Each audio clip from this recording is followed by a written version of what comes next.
Company is automating the movement of grapes from those field row workers to the pack out station. And the workers love it because they can just sit there and pack as fast as they can, throw it on, and they're getting credit for much higher volume, and the rows get picked faster. So it's a win-win. Welcome to The Future Of, a podcast by Fresh Consulting, where we discuss and learn about the future of different industries, markets, and technology verticals. Together, we'll chat with leaders and experts in the field and discuss how we can shape the future human experience. I'm your host, Jeff Dance.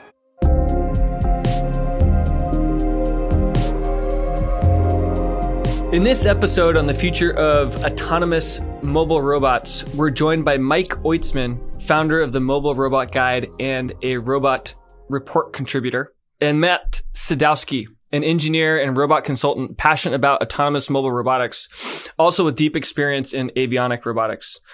Welcome. It's a pleasure to have you both here on the show. Great. Thanks for having us.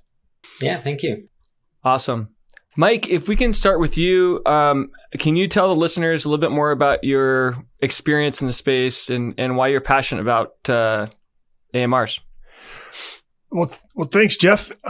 So I came to this industry three plus decades ago, starting as an applications engineer for Adept Technology, and then ultimately found my way into product management. Spent some time in several of the leading enterprise software companies in Silicon Valley, and then ultimately got recruited to come back to Adept in 2015 to run product management for their mobile robot product line. And I was super excited about that, primarily because I had become a coach for a first robotics team when my son was in high school. And so I got passionate about mobile robots again, and the opportunity to get deeper into the industry. I jumped on that. I was at Adept for multiple years until the organization was sold to Omron.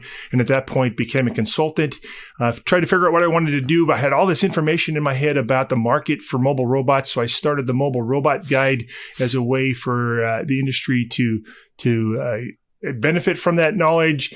And then 2 years ago, sold the publication and joined the WTWH Media family as a part of the editorial team for the Robot Report and now the Mobile Robot Guide as well. Awesome. Thanks for that background. Matt, tell us more about yourself. Thanks, Jeff. So I'm a robotics consultant primarily. I've been consulting for 5 years now. And I started working in robotics around 8 years ago.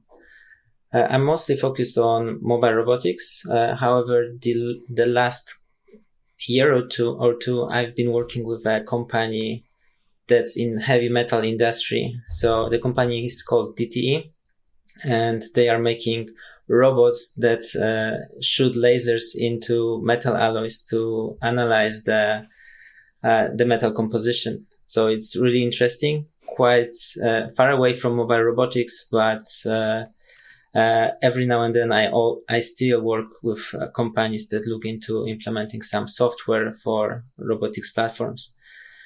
As a consultant, I've been doing quite a lot of review of what's going on in robotics, and this also sparked my side project, Weekly Robotics, a newsletter where every week I deliver news and information about interesting projects in the industry. Awesome. Thanks for your background. Before we nerd out on autonomous mobile robots, and I love the topic, we've also been working with AMRs at Fresh for over 5 years. What do you guys do for fun? Well, I'm a photographer, so I love taking pictures of the night sky, the Milky Way. I love being out. It's so peaceful to be out in the evenings, looking at the night sky, and so that's what I love doing when I'm not sitting at the computer writing about robots. Nice, Matt. What about you? It's kind of similar, Mike, although I'm not a photographer, but I love being in nature and I really love hiking. So when I can, I try to be out in the mountains and just walking and enjoying. Other than that, I have to say my biggest problem is that my work is my hobby. So I need to work on that a bit more to diversify, I think. Yeah. Thank you. I think is, as engineers, as people in the robot space, it's good to have a balance. And I think, we're so connected to technology. How can we disconnect? So getting out in nature and taking photos sounds like a great way to remind ourselves that we're still human. Right. Good. Well, let's just start with some basic 101 and then in the present day, and then let's evolve into the future of autonomous mobile robots. There's a lot happening in this space, and that's one of the reasons we wanted to do this episode, because there's so much progression that's happened in the last few years, and things have been moving really fast. Let's start with the difference. What is an AMR, and kind of what is the difference between an AMR and an AGV? Mike, can you start with kind of helping the audience understand that? Sure, Jeff, I'd love to. So really, I explain this all the time to folks who are considering, what it means to be a autonomous mobile robot. And really, industrial robots have been around for decades. And really, one of the big differences with an autonomous mobile robot is that it runs around on its own power and has to, do all of its decision making on board and perceiving an environment and running its tasks.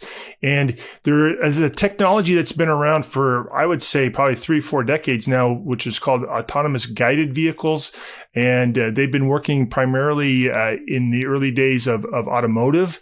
And an AGV is the forerunner of an autonomous mobile robot, or AMR. And really, one way to think about the difference is that AGVs have historically been deployed for tasks that move material around a factory. And I equate it to sort of like running a bus route throughout the factory, whether they're moving material like auto bodies as the car is being built, or plane wings, those type. Some AGVs have been huge mechanisms, but they run a predefined path, much like a bus route would run around the factory, maybe even dropping off material or picking up finished goods, that type of thing. So they stay in their lane. They do avoid obstacles. So if there's a box or a cart or a vehicle or a human, they won't run into it because they know it's there, but they don't go around it. They stop and wait until it either moves or they send an alarm and somebody has to come recover the vehicle, get it back on its path, what have you. And in the last, probably since around the early 2000s, were the first implementations of autonomous mobile robots, the idea that a vehicle that could run around without being constrained to a specific path, find their own way, run their own sort of missions or tasks from point to point. And I would equate that to a taxi or an Uber, right? The idea that these vehicles could be called to go to someplace in the factory or in the warehouse or on the street, pick up something, and then find their own way to an endpoint where they do something, deliver it, or what have you. And if something gets in their way, they can either stop and wait for that to move and then be on their way, or plan an alternate path to find their way to their destination. And in a warehouse, that might mean backing up and going down a different aisle, one that's not occupied by a fork truck, for example. And that's one of I think, the significant differences between an AGV and an AMR technology today, is that the AMRs can make their own decisions. They can repath plan where they're going, find a different way without having to call an operator to come recover them from some situation. That's not to say that AGVs aren't inexpensive, because they still may be expensive devices because of the types of things that they're doing, like carrying an airplane wing. That's an expensive vehicle. But in terms of the intelligence that's on board, the AMRs that we see today, being developed today, are much more intelligent, doing much more of the compute on board than an AGV has ever done in the past.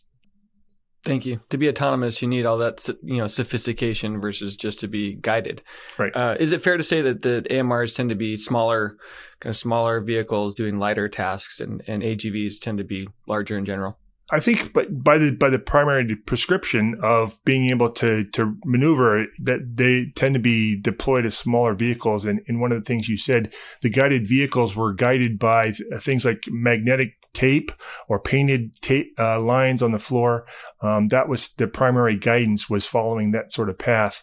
And so, AMRs today are being deployed in very small packages. Yeah. Thank you. the market for AMRs, is I think around a few billion right now, but it's supposed to grow to 10 billion in like the next 5 years. Matt, why do you think there's a lot of exponential growth right now with AMRs? I think as we had a little chat before the call, pandemic could be one of the reasons. We had many people not in the workforce, and companies were investing heavily into automating some of the jobs. And I think this could be one of the reasons. And the other, if I had to guess, that could be connected with the workforce availability is the price. I believe the price of these robots is going down. And also with some models like robotics as a service, they can be attractive for even smaller company that's before would not consider getting a full robot for themselves. Thank you. Yeah, just to give one example of that, I think that the LiDAR components that are often used with autonomous mobile robots, I think we were paying like $30,000 for some of the Velodyne pucks like 5 years ago, and now I think we can pick up some stuff from lots of companies for maybe $300 that are much smaller. But there's lots of options. That'd be one example of a key technology that is probably driving that price to be lower, and I think that matters. Mike, do you have any other thoughts on some of the exponential growth that we anticipate in the next 5 years? Well, I want to follow on the thread that you just described, which is the availability of sensors. And, we've seen that with the anticipated growth of autonomous vehicles, the sensors that are going on autonomous vehicles, that's one of the markets that's helped bring down sensor costs. The advent of cell phones, because they have helped to miniaturize the compute technology, made it way more powerful. Again, it continues to get more powerful with every new generation of chip. Companies like NVIDIA and their platforms, Qualcomm and their platforms, finding other applications. So we saw NVIDIA come over to robotics from their experience in gaming, right? So gaming, which is a hugely popular market, a huge market, took the reapplication of GPUs from gaming applications to now processing AI and machine vision models. And so that's all helped improve what robotic engineers like Matt can do to do more powerful things on board the actual device. And so that just opens up more applications now, I think, for the robots. And that's really been the explosion, literally in the last 5 years, of the types of vehicles, the number of vehicles, the number of configurations that are in the marketplace today. Great. As we talk about that marketplace and that explosion, what are some of the most common applications for AMRs? I would say pick and place comes to mind. Locus Robotics, who is our one of the unicorns. I think the only AMR unicorn. They specifically do that, and I think recently they announced that they did 1 billion picks with their robots. Is that right? Do you guys know? Yes. Yeah, that's quite an achievement, I think. So, Jeff, I'm tracking over 1,100 different vehicle configurations in my database today. And this is individual products from different companies. So in that, I try to categorize each vehicle by the type of application that it's designed for. And in that database, north of 20% of those vehicles are for logistics. So as Matt said, moving something from one place to another, that could be fork trucks, that could be picking up boxes, pallets, that type of stuff.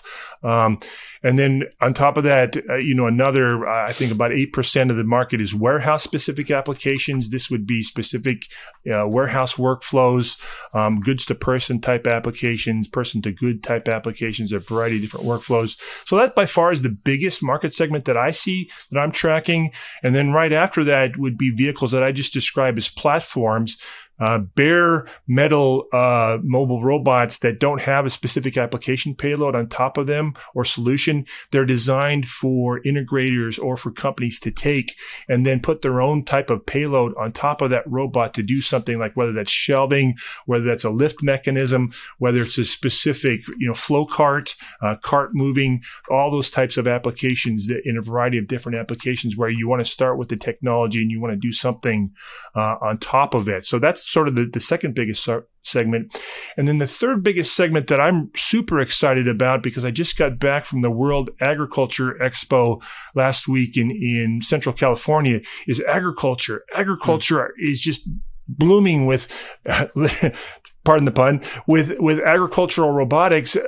There's so many ways that they're being deployed today. So many new companies attempting to build platforms for a variety of different applications from cultivation to harvesting. And that's, after the big, two tractor companies in Case, New Holland and John Deere, which have already automated a variety of their platforms. You got a bunch of other smaller players that are also attempting to bring applications. So that's another market segment that I'm excited about. Thank you. Just as a micro economy, given our business, we've actually worked in those three industries. And so to hear those, it resonates from a little micro perspective because we actually do custom robotics and custom workflows, for companies. And so to kind of hear that from you and kind of all that research, that definitely resonates. As we think about, you started to mention some companies. You mentioned Locust. You mentioned platforms. And like ClearPath and Mir came to mind. But what are some of the big companies you think that are in the AMR industry now? You mentioned Locust Robotics as sort of one of the unicorns. Who are some of the other big players? Well, I think you have to put Amazon in this. Amazon started with the acquisition of Kiva Robotics more than a decade ago. At that point, they were the unicorn. But since that time, Amazon has built a huge internal robotics division. So they don't sell their products to other companies, but they are designing and deploying those solutions now inside of all of their warehouses. So the technology that they're advancing, I think, is noteworthy, even if we don't see it on the general market. And I think a couple of other names that come to mind is there are some competitors now to companies like Fetch, including companies like Gray Orange and Geek Plus, who are deploying large solutions. So with the advent of Amazon taking Kiva off the market, that opened up the opportunity for companies like Gray Orange, Geek, Berkshire Gray, and a variety of other similar companies to build similar solutions for warehouses that are not Amazon based. And I think that's where that market is growing. As we think about, you mentioned, Matt, the pandemic and sort of, we've seen a lot of supply chain issues through that pandemic as things got shut down or economies, got disrupted and people weren't in their normal routines. We also saw that, the advent of so much more e-commerce. And so how has that sort of affected AMRs? Mike, can you give us more of your perspective on that? Yeah, I sort of equate it to the growth in this warehousing solution comes at a variety of application needs. I think it's when we saw during the pandemic, I saw this personally, the fact that more folks were shopping online, getting deliveries to their home. And of course, that helped companies like Amazon and other e-commerce companies to bring those types of products, expanded their portfolio of home products. People couldn't shop out in the public. But the other market that has grown in this time frame has been grocery.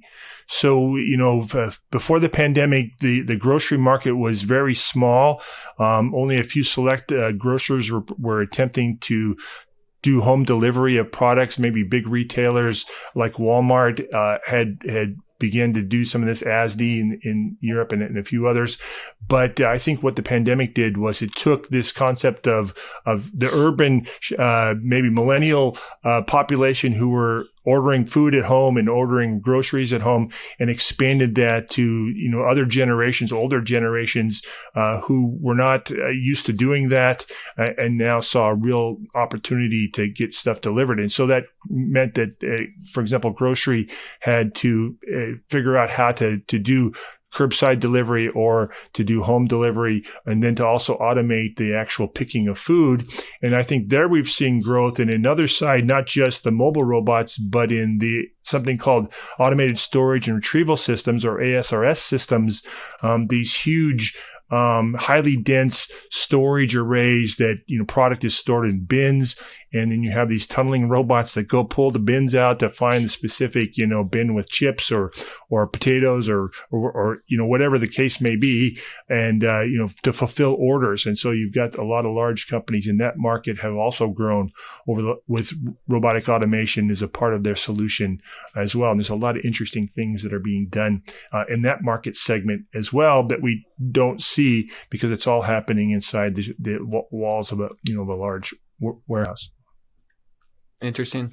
So basically, we've had a lot more increased demand. I would also add maybe we've had also decrease in supply of the labor. Yeah. I think it was interesting. We've been working in the construction sort of ag industry with AGVs and then with warehouses with AMRs, but we noticed that, there was kind of an increased demand in the construction space because there wasn't as much, labor, and that was a national crisis, like 5 years ago. It probably still is. But then like all these other industries have popped up with labor issues where, people aren't coming back, and yet the demand has gone up, right? Yep. And so I think the confluence of those two things is probably, really affecting this. So it's good to hear that from your perspective, given your expertise and focus here. Matt, from a technology perspective, my understanding is that you work heavily in ROS 1, ROS 2, and also the nav stack.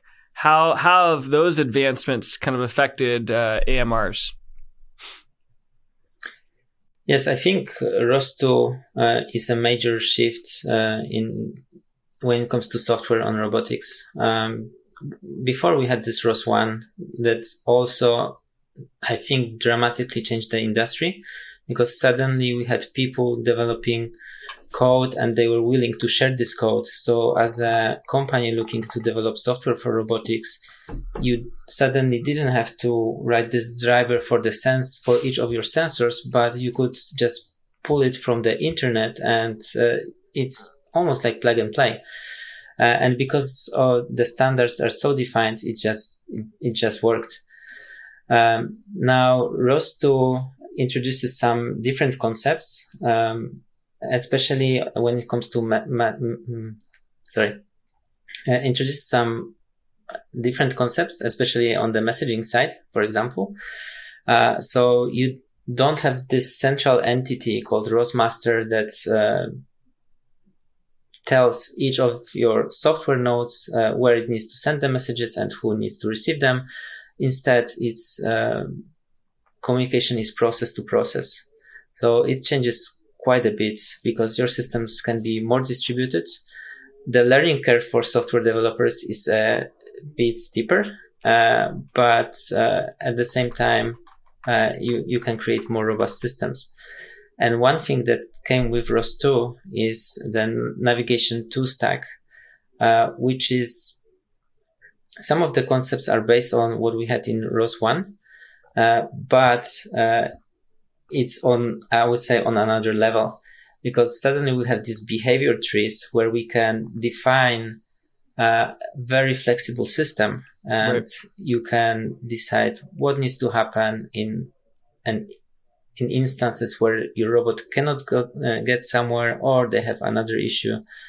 And I think this flexibility will be huge for many people that look into just the navigation side of things.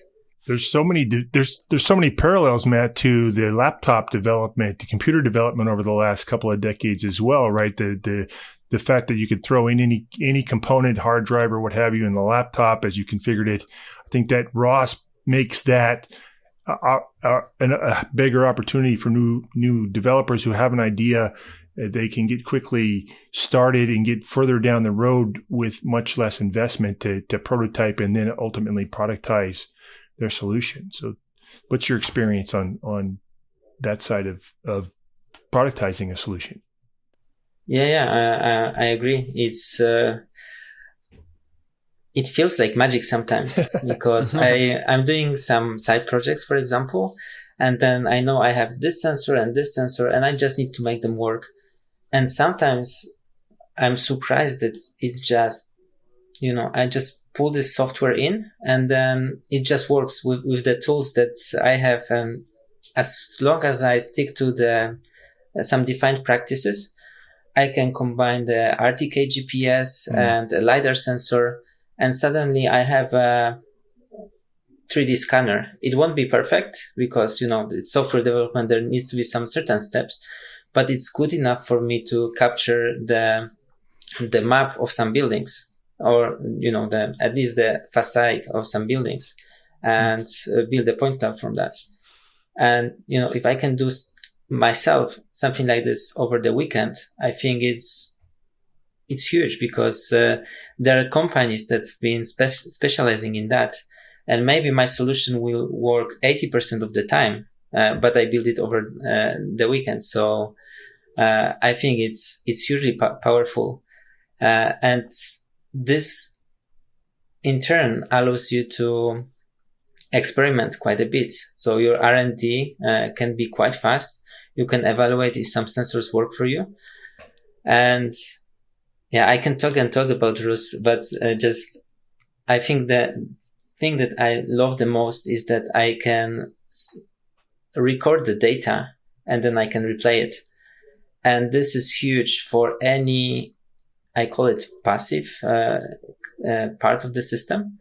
So like you have SLAM, for example. You have data that's coming in and the system is not reactive to SLAM because, the things are moving, but your SLAM is not, it's not navigation. So it doesn't expect the robot to turn or do any action. And because of that, I can just record the data and then I can tune in very fast iterations. So I don't need to pull out the robots anymore, go to the field and waste time.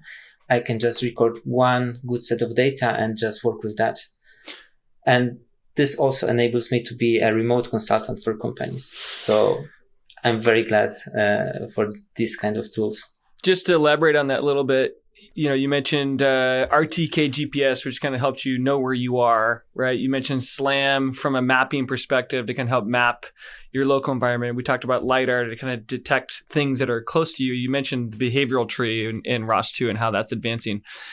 As you think about, we talked about some of these core components that are advancing and making it easier to plug and play together so that we can accelerate all sorts of different solutions. Mike, you mentioned, hey, you're tracking thousands of these different vehicles that have a lot of these core components in them. And just, for the audience, I think that now that we've introduced some terms here, I think as you think about use cases, right? We say, hey, I need to go pick something up, or I need to go pick something, move something, pick something, hand something over. The behavioral tree, right, allows you to see like, hey, is the elevator open or not? Is the door open or not? Is this thing in my hand or not? Has it been given to me or not? And you start combining these things, and then the use cases, when these things are done well, explode, right? In the office, there's 1,000 use cases. In the warehouse, there's, hundreds of use cases, but you need all these kind of core components to come together. And it seems like the infrastructure is sort of here, and it's still developing. Like elevators is one example where it's like, getting up and down elevators is actually a very hard task if you start to think about, integration with an elevator. But if the behavioral tree just says, is it open or not? And you can communicate with those around you or send a message that you need someone to open the elevator, then that you can kind of bypass the sophistication of the integration where the elevator company may not integrate with you. And actually having an arm to pick, where you are, which floor you need to go to, is a lot more sophisticated than sending a message to a human and saying, "Hey, I need you to press this for me," right?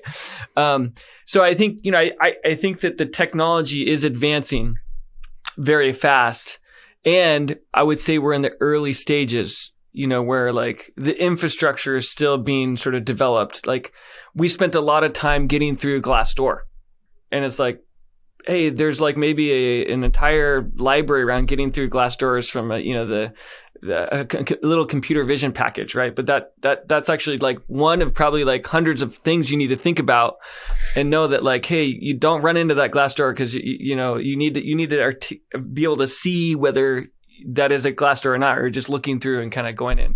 But anyway, I just wanted to kind of riff on that a little bit because I think we are making huge advancements, and I think we have a lot of room to grow to actually make this like really ready to deploy. To that end, I see some of the problems I see in this space are related to integration. And Mike, I'm curious from your perspective. You said you're tracking like thousands of different vehicles. What do you see as sort of like, do you see any like leaders or any, I know ROS 2 is making big advancements knowing that, hey, this is a common backbone to plug into, but getting robots to work together is sort of, I think, part of the preparation for the future. Do you see anyone leading in that space as far as like integrating one robot with another robot, or being aware like, oh, this is how I communicate with this other robot? Yes. In fact, this concept of bringing together fleets of robot is one of the next steps on the evolutionary curve for any mobile robot company. You start with a single robot. Can it do the single task? Pick up something, move it here, what have you. But as soon as you want to replicate that, deploy it in a real factory, a real warehouse, a real restaurant, or on the street, or you have to deal now with multiple robots doing things. And I think, the best example of that anyone can understand here is for example, in retail, we've seen robots that do inventory management now, that do floor scrubbing, that do security, right? And so we've had some very high visibility stories. I'm not going to replay those for us here, but the fact is this last year that trying to deploy robots from a variety of different vendors into a retail store means that you've got a different task mission interface for each of those robots. Each of those robots have different chargers, right? The whole charging problem is being resolved in a variety of ways with wireless charging now, universal charging stations. But the fact is, of those 1,000 vehicles that are in my database, there's 1,000 different charging solutions, right, each of which have a custom connector, to charge that specific robot. So there has been no standardization in terms of, physical charging. There's becoming some standardization, for example, in wireless charging now in several companies that have come to market, Wiferion and Robotic. The other two big leaders, there are a couple other companies are also doing this now. Kapal is another Israeli company we just reported on getting some money this week, also coming into this market. But the idea is is to create a universal charging interface, and now you need to work with those robots to use that device, because again, you may not have enough chargers for every robot if you're going to keep them working all the time. So they have to figure out how and when to charge. So those are just some of the tasks that are important. And as we up-level that to how do you communicate with all those robots, one of the interesting things that's happened in the last 18 months is that Mass Robotics out of Boston, chartered an interoperability committee. A number of the leading robotic suppliers have participated in that. And the whole idea was to just say, hey, can we start with just reporting our positions, right? Here's where I am in the world. They're not even sharing maps yet. It's like, but here's where I am in the world. Here's a reference point for that. So they all have a reference point. Let's report that so that if I meet somebody in an aisle, I know it's another robot, and, we can make a decision to stop, wait, or whatever is going to happen there. But the fact is, that was the first thing.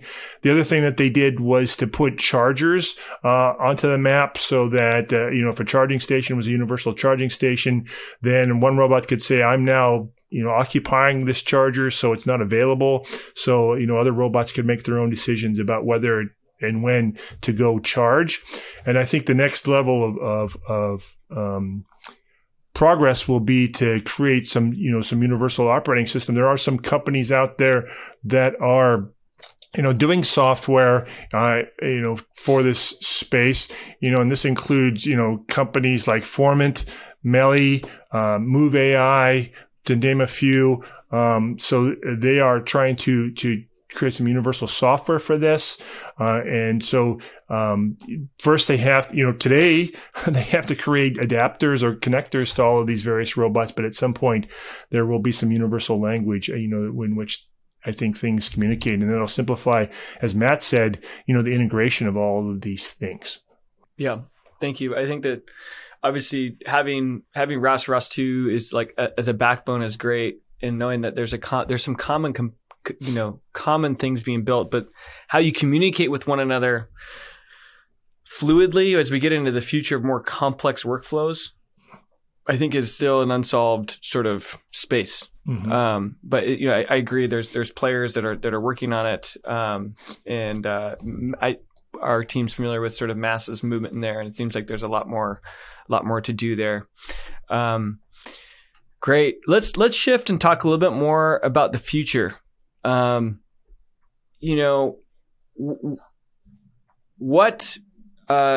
do you guys, as we think about the future of autonomous mobile robots, what do you guys envision, 10, even 20 years from now? Matt, start with you. Can I share a problem? Sure. So when I think about these robots in warehouses, I often imagine a problem. So you have someone driving a forklift and there's something that's not right. As a person, if there is a driver, it's quite easy to stop them. You just wave your hands, you show, and we have the universal language. With the robot, it's a bit more tricky. And I think even recently there were cases where firefighters were breaking autonomous vehicle glass to stop them, because otherwise they wouldn't stop and they would drive over the fire hoses. And this shows that we don't have a way really to communicate with these robots as humans.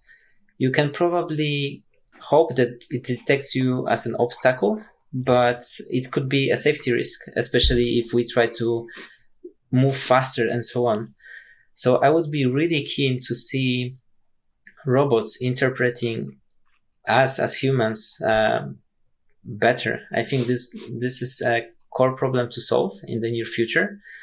And recently also you hear about ChatGPT quite a bit. And I don't know if these kind of models could be useful, but maybe it will be the first step to communicate a bit better.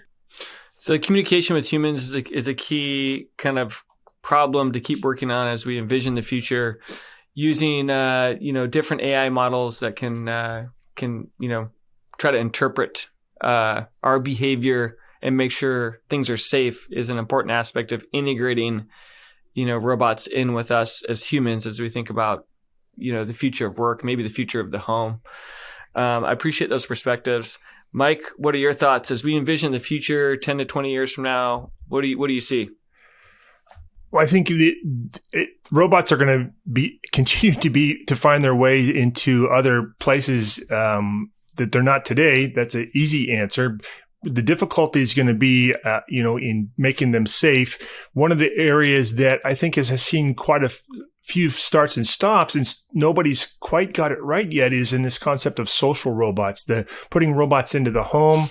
The long promised Rosie, the robot, who can pick up your house.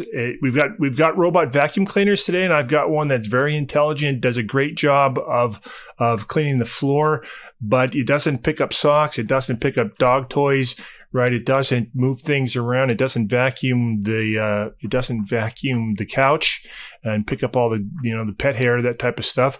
And as well as it doesn't do the dishes. So, and that's just me as an able-bodied person, let alone helping. We've got an aging population around the world in the coming 2 decades. And I think that, again, we talk about the limited folks to actually do jobs. Support for that elderly community is going to be a gap between caregivers and the needs of people. So I think that's one of the areas we've got to solve, and will be solved with some innovation. I don't know what that innovation is yet, but I can tell you today that the systems that are out there are not quite crossing that chasm yet. There's been some interesting solutions by, for example, a company called Labrador Solutions that has a mobile robot that can move trays. It can pick up a tray, deliver a tray to somebody. There's another company called Hello Robot that's created a prototype, a great laboratory solution. Still has some way to go before it becomes feasible for deployment. But those are the early solutions. I also had the chance, Jeff, to visit Carnegie Mellon last year, visit several labs at Carnegie Mellon where there's some research being done in these areas of helping in the kitchen, helping in around the house, opening doors, opening drawers, teaching robots to do those simple tasks. As Matt said, being able to look at something and understand what its form and function is just by identifying what the thing is that the robot's looking at. Is it a scissors? Is it a knife? Is it a telephone? What is it? There's so much opportunity for research and advancement in this next decade that it's hard to say what the solutions are going to look like, but I know where the needs are. And I think that's one of the areas where there's a tremendous need to support folks, as elderly folks, to support folks who might be handicapped or have a disability, be more able. So there's lots of opportunities there for robots. And operating in the house is a tremendously difficult environment.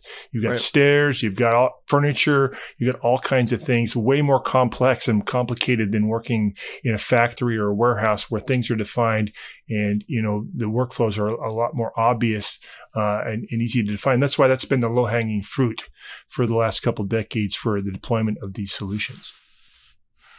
Things are more routinized, more predictable. Yep. There's maybe more guidelines in these factories and warehouses. Mm-hmm. And, the AMR robots are sort of extending into some of the unpredictable spaces, right? Where they can interact with workers and try to fill some of those gaps. But the home, I would agree with you that the home is not yet tapped, and yet there's so much promise there. And, we know iRobot's the biggest sort of robot company, if we call them a robot, and Amazon just bought them. So we would anticipate some major investment, sort of advancement there, given the platform that they have, a lot of the components that they have.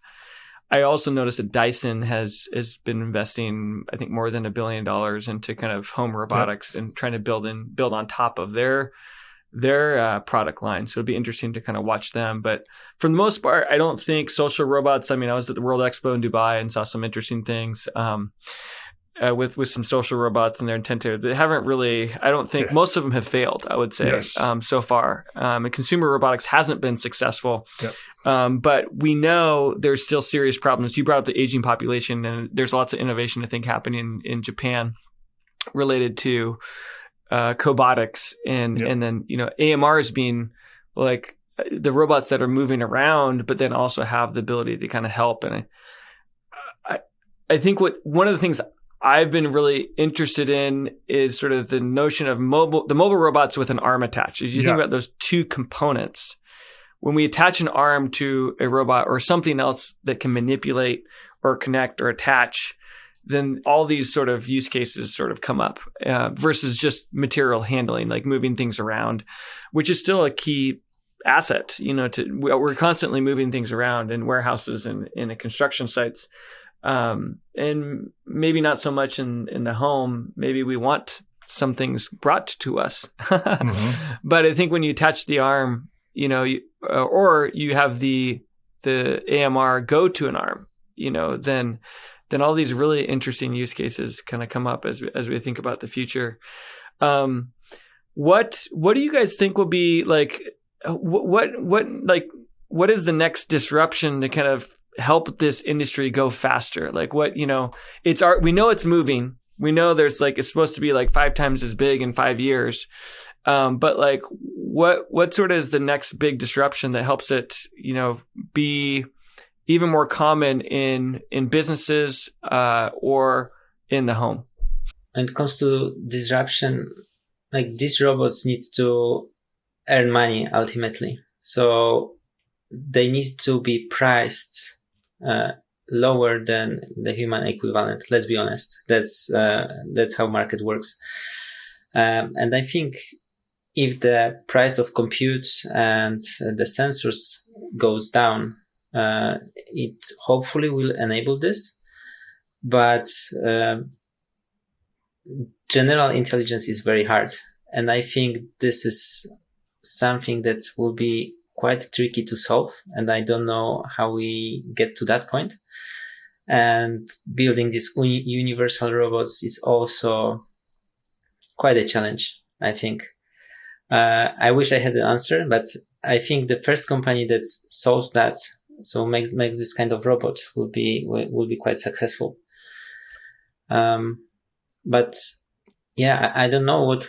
I think we just need to keep going and see where we get to.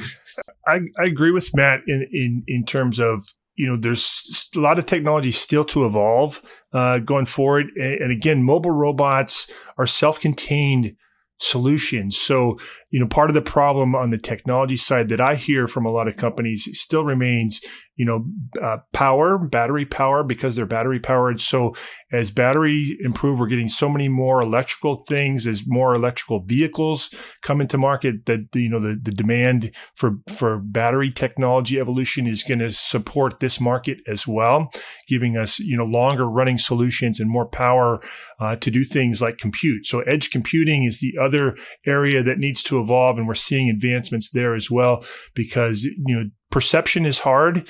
It takes a lot of electrons to run those engines that do the perception. Matt talked about all the sensors that might be on a given platform. They all take energy as well. And again, a trade-off that any robotics engineer has to make when you have limited power is, how many sensors can I use, and what's the least power hungry device that I can put on this so I get the longest runtime, to fit the application. Either that, or I have to figure out how and when to recharge, or how I get energy back into the system.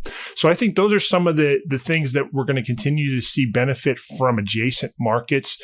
The biggest, I think, disappointment that everybody has seen is we expected we'd have autonomous vehicles running on the road by this time. That promise has been there for 10 years. I think we're still 10 years away from a level 5 capable vehicle in your driveway. I think we're going to see, robotaxis be the application, because again, those fleets are owned by a company, not by people, and they're going to continue to be expensive. But over time, that autonomy is going to find its way into the vehicles that we drive every day in the form of safety systems, ADAS systems, and we can benefit from that in the mobile robots market, because all of those things are going to cut the cost of those sensors and improve the reliability and what have you.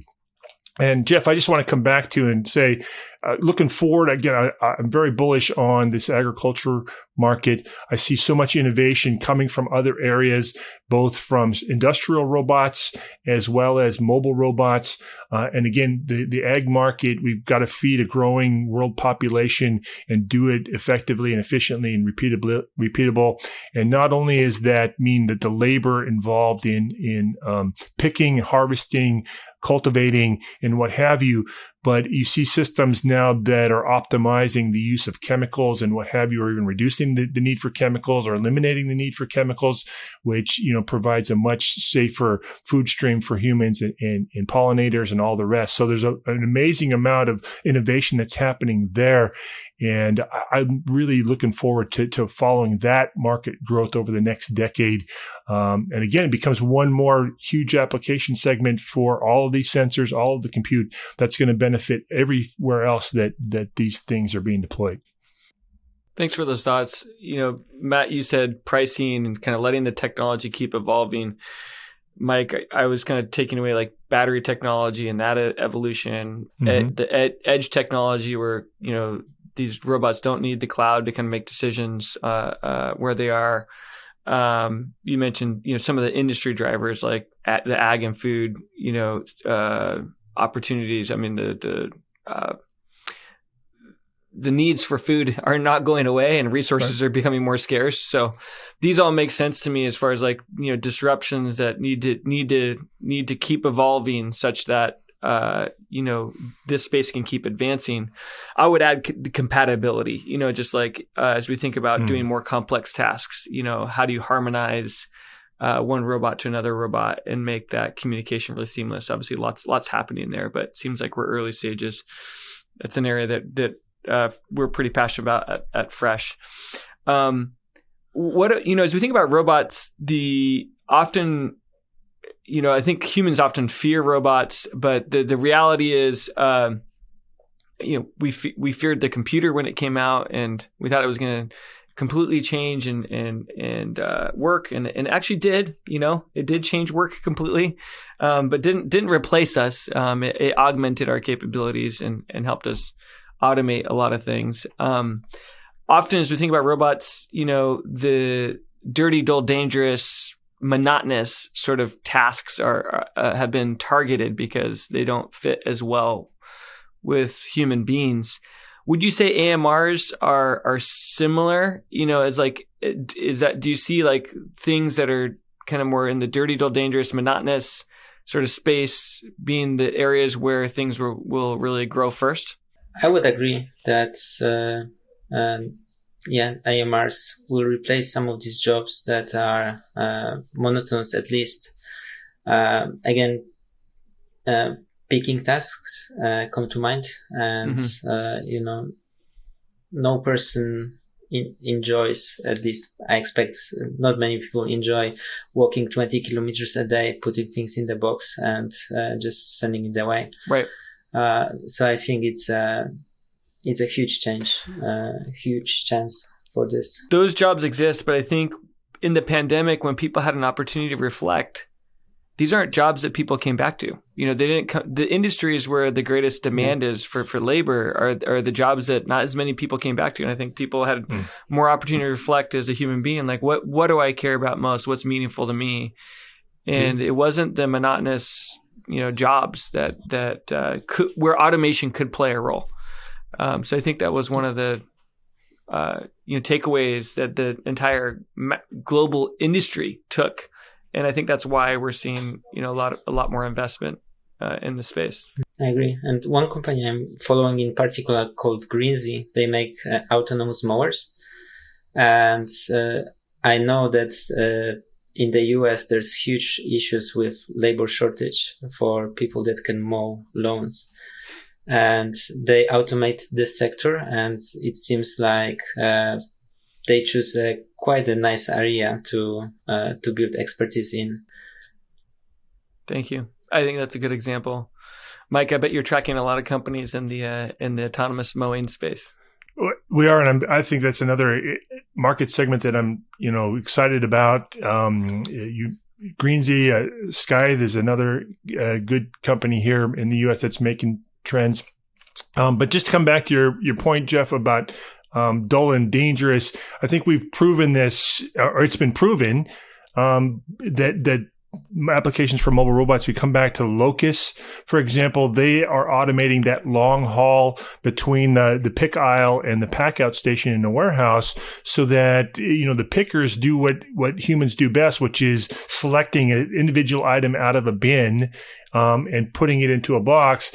But they, no one wants to do the long walk with the box to the pack out station right in the warehouse. And so the humans are doing less walking.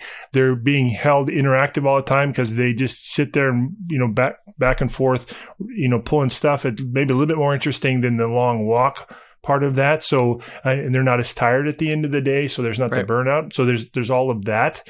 Another example, again, that I learned about last week at the World Ag Expo, a company that's automating for grape table grape harvesting. So again, they can't figure out how to harvest table grapes because they're so fragile, and they have to snip off bad grapes right away when they're picked so that they don't ruin the bunch. So the field workers, snip the grapes off. They put them in boxes, and they get paid by the number of pounds that they pull in a given day. So those workers are inspired to pick as many grapes as fast as they can, and they hated the walk of 2, 3, 4, 500 yards to take those full boxes to the infield packing station, where they're then sorting everything, weighing it, getting it ready to go to the store. That's how that works. And so this company is automating the movement of grapes from those field row workers to the packout station. That's all those robots, little mobile robots, do. And the workers love it because they're making more money because they can just sit there and pack as fast as they can, throw it on, and they're getting credit for, much higher volume, and the rows get picked faster. So it's a win-win for everybody in that sense. We might be biased, but we've heard even from labor industries that a lot of workers are actually welcoming, robotics to think about how do we augment what we're doing now. Yeah. Right. They even recognize that hey, this isn't maybe efficient. If I have to walk this entire box of grapes over, like you said, why not just, stand on the line and make some more money and know that I can, I'm getting help with some robots to do some of that heavy, maybe some of the, labor load that's not really adding value. I think on the other hand of that, I think that the future is one where we have a lot of integration for complex tasks. Mm-hmm. We might be automating, the movement of this from there, but where things get really complex, that's where humans will shine, creative, complex tasks. And I think that I see things being a lot more integrated than I do being, separated. But when it comes to dirty, dull, dangerous, it's we got to think about what's best for the human race in general. And how do we evolve as human beings and leverage all the gifts that we do have? Mm-hmm. Our own hand has 27 degrees of freedom in it. And we can do amazing things with our hand connected to an arm that's connected to a shoulder that when we can run and make some split decisions ingest gigabytes of data in our brain in seconds, right? Where it's you look at robots and it's they're amazing, but they don't even compare to the human being when we get into a lot of this creative, complex work. So I think people should also take pride in their own capabilities and think about the integrated, augmented aspect of, I think, robots versus just the fear that often comes with, thinking about worst case scenarios. Good. As we close out, is there, where can we learn more? Mike, you have some serious involvement in kind of looking at the industry. Tell us more about where we can learn more about, AMRs and sort of the world of robotics. Well, thanks, Jeff. Of course, I'm a journalist, editor, write every day about what's happening in the world of robotics on the Robot Report and on the Mobile Robot Guide, and also a podcast host for the Mobile Robot Report podcast. But the other thing that I would love to invite folks to is we've got 2 big events coming up this year. We're trying to create some premier events for robotic developers. The Robot Summit in Boston in May, 10th and 11th, is a great opportunity for anybody that's developing robots, AMRs, or ARMs or any of the technology stack around that. We'll have a lot of great conference discussions. There are some great keynotes already on board for that. So I invite you to come join us there.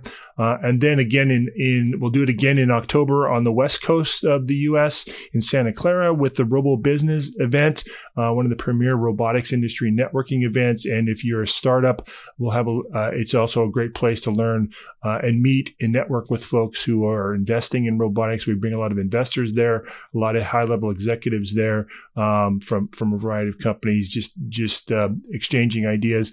And also, we are running the second of our new event called the Field Robotics Engineering Forum. So I'm chairing that event. And again, why I'm so passionate about what's happening in the field in ag and mining and construction, just to name a few of the things that are happening outside of the buildings that we're going to be focusing on at that event. And that happens in mid-October in Santa Clara, Robo Business. Thanks, Mike. Matt, for you, what are some of the go-to places for learning more or going deeper? And that could even be technical resources you're a fan of. Yeah, when it comes to learning about new things, I really like the Robot Report. So thanks, Mike, for being part of this. I also enjoy articles in IEEE Spectrum. They also do very high quality articles.